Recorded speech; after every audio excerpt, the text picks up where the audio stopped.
Hi, and welcome to All the Woo A to Z. We're your hosts, Suzanne and Mychal, and this is Season 2.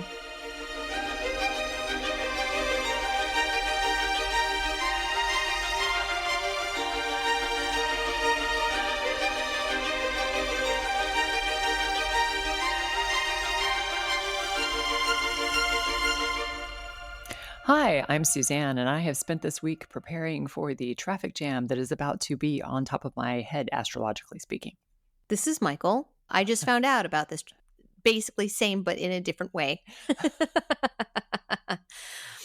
The lunar eclipse just rolling right over a lot of really important things in my chart. So Between the two of us, we have the entire solar system covered. yes, That's why you want to be here at All the Woo A to Z. that's right.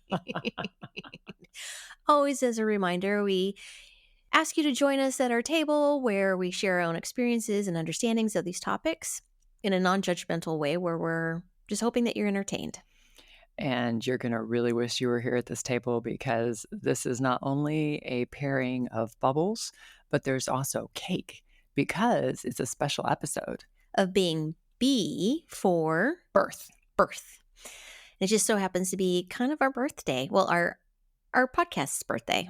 So We've almost been on live or on air or on podcast Landia for this will be our 53rd episode, I think. yeah. And next week will be 54. Mm-hmm.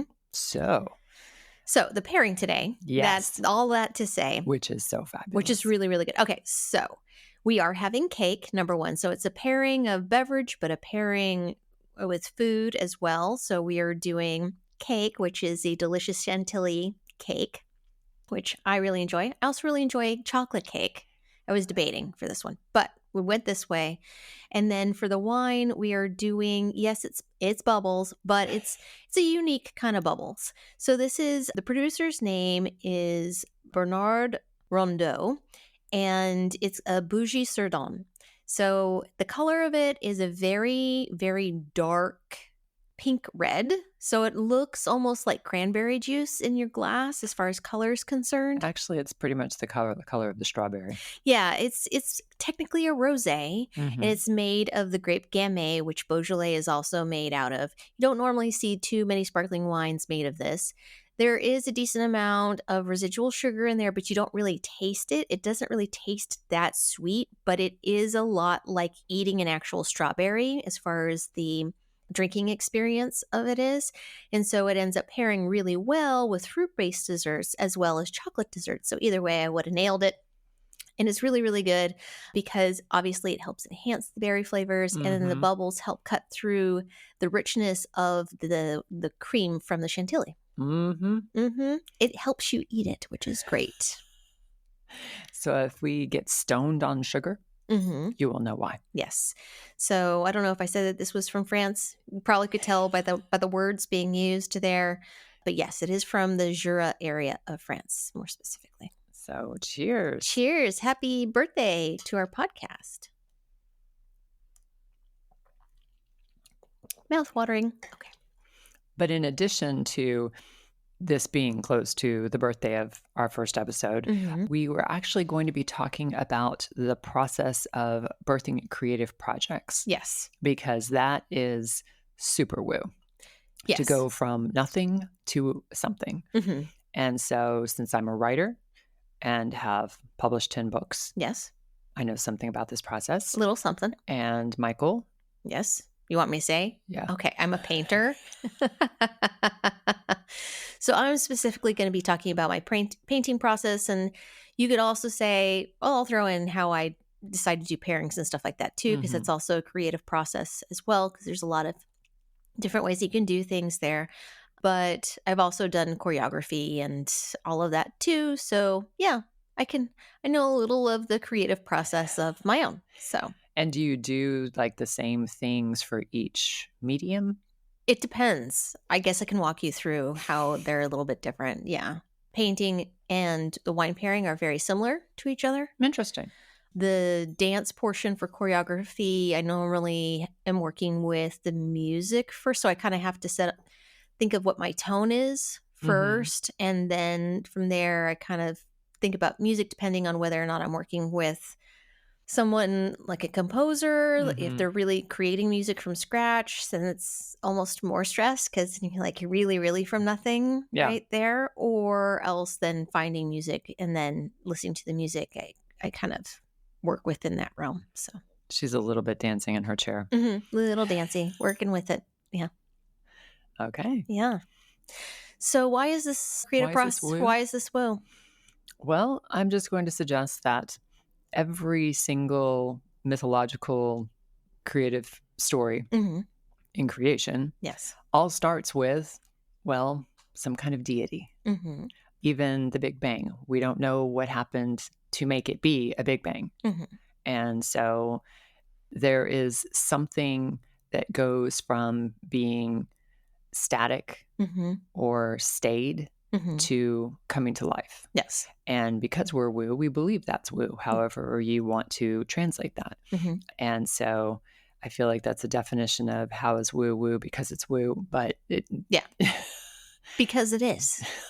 Just simply because it is. No, I think, well, yeah. Also for me, as we get into the process, you'll kind of see a little bit more of the connection there because of how I almost download the things that I do in a way that would be, in a nutshell, the quickest way to describe it. It is like that. So I put myself in a position where I'm able to just sit with it. And then all of a sudden it pops in and go, yeah, that's it. And so that is a very woo process. Yes, that is a very woo process.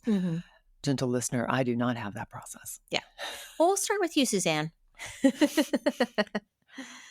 For me, it is much more concrete, which is kind of hilarious when you consider that my Mercury is in Pisces, which is the planet or the sign of fantasy and, imagination and all of that. And Mercury is the planet, the sign of communication and mental processes and all that. So, but for me, it's usually following a fascination. And in almost every case, it's a question or a scenario. And so I just start, and I think that's part of the journalism training that I have of who, what, when, where, why. And so I start pulling all those threads and work from there in terms of what is the story part of this, like where is the change happening, because the story is change. If there's no change, it's a vignette. So that's in a nutshell how I do it. In terms of the woo thing, I think part of it again is the astrology of how I'm built. And so to have that curiosity component, which in human design is very much one of my centers. That's even called Y center. And, if anybody's read my mermaid books, they know I have a character who is kind of jokingly called the Queen of Questions. Okay. That sort of drives the whole story. And I'm not saying she's anything like me. She does become a mermaid, so I have hope. But the building from there, and then the research that I do, the questions lead me to the research leads me to more questions. And then when I sit down and put it together, there are just absolutely crazy dovetails that will happen. So I remember one moment in particular, I was working on reflections. I was determined to finish it by the end of the year. And it was like December 30th. Oh. And it was 11 o'clock at night, and I was still like, I still had a ways to go. And I was writing along, and all of a sudden I saw an angle to this using birth dates that I had never seen before. I had taken them in each separately and not put them together again at all. And it ended up being like such a fundamental part of how the whole thing was built. And in a story, you actually can add a piece of foundation while you're working on the roof. And putting that in place caused everything else to shift in such a profound way. And I remember sitting there typing and just feeling chills go down my back and be like, this was meant to be. Out of curiosity, have you run a chart for that birthday for them? That is a really, really great question. I have run their chart separately. Hmm. I have not run a synastry chart, and I actually haven't run a birth chart for reflections itself. Okay. So I was thinking a couple of weeks ago, I was looking at a particular timing technique, Hmm. and I thought that would be really interesting. And the crazy thing is that the release date of that book, my first book, Hmm. also is not, it's the same birth date as my husband. So it was like, huh, Hmm. this date was just kind of Meant to be. magic. Yeah.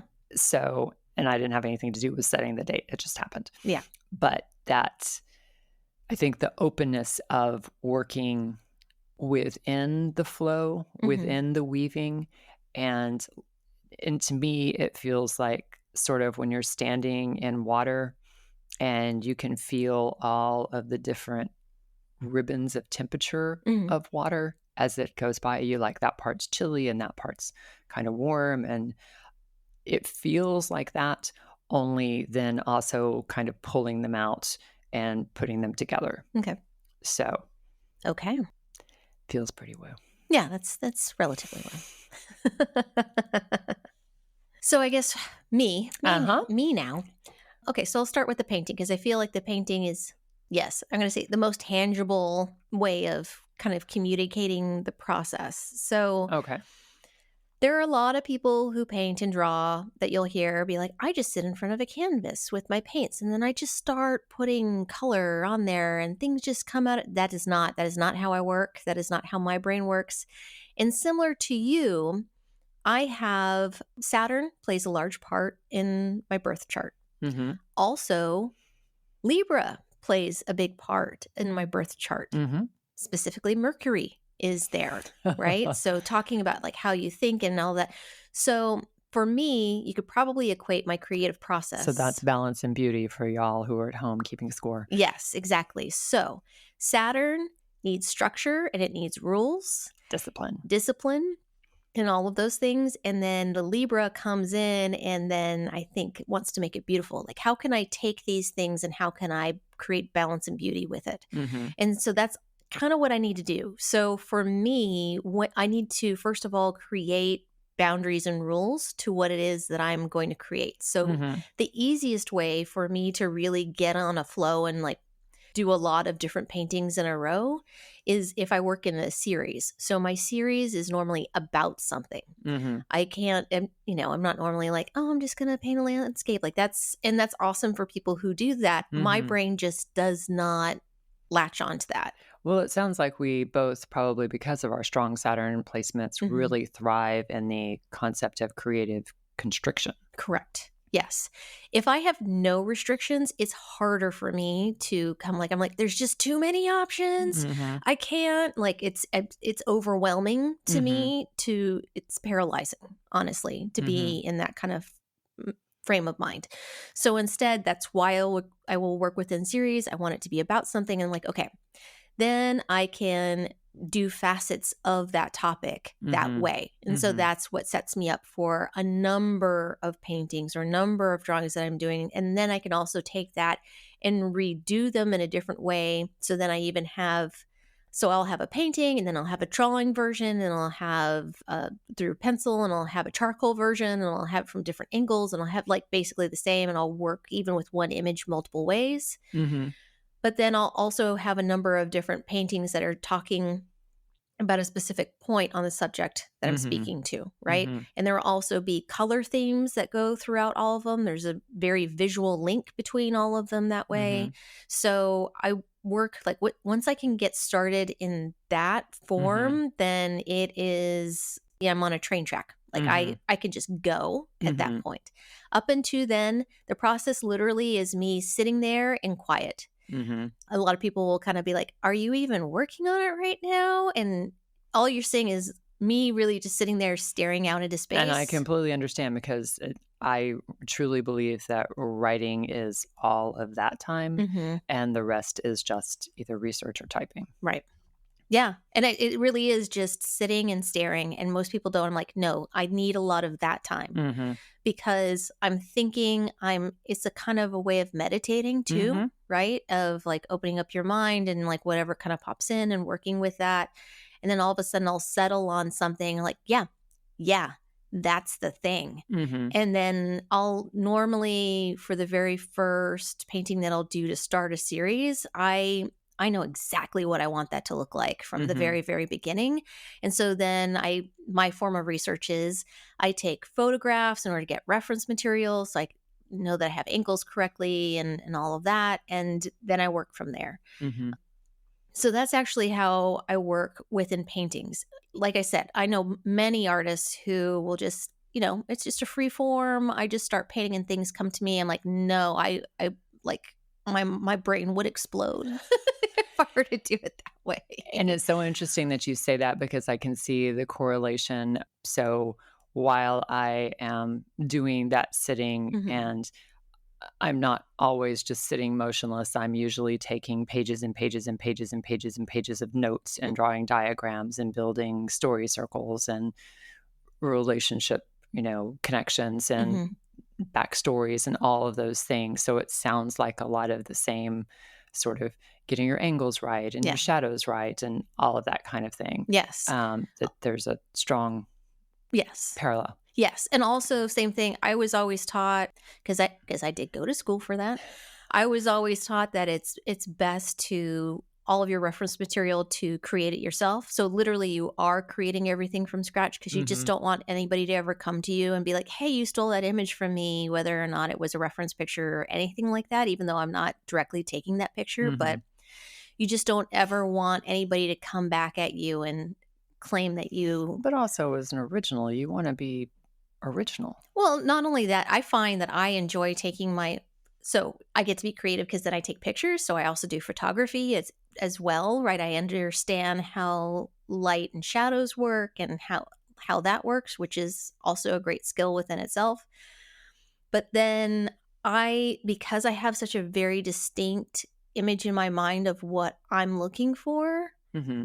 I can create that exactly for my reference material. So I use myself oftentimes in my images and my Hmm. paintings, not because I'm, like it's all about me necessarily. It's because I'm my best model. I know exactly what I'm looking for. Right. And And you don't have to pay you. I don't have to pay me. And it's been really hard for me to get anybody else to agree to like be that person for me. I'm like, that's fine. I need 25 shots with just like the most minute shifts. Can you Can you just lift your eye just a tiny bit more? Can Yeah. you hold this pole and look like you're really holding on to it and that you look semi-strained, like in a certain way, but just, Do you mind like, frowning more? yeah. Yeah. Yes. And then I also don't need to worry about somebody else wondering if I portrayed them accurately or not. That's fair. So, yeah. And also given the subject that I have chosen to paint on, I'm like, they may not want to be associated with those subjects. So that's also fair. Like with myself, whatever. I Hmm. know I'm okay. It's all safe. So it's not that, like I said, it's not that it's all about me. It's just the easiest setup Yeah, for everyone. absolutely.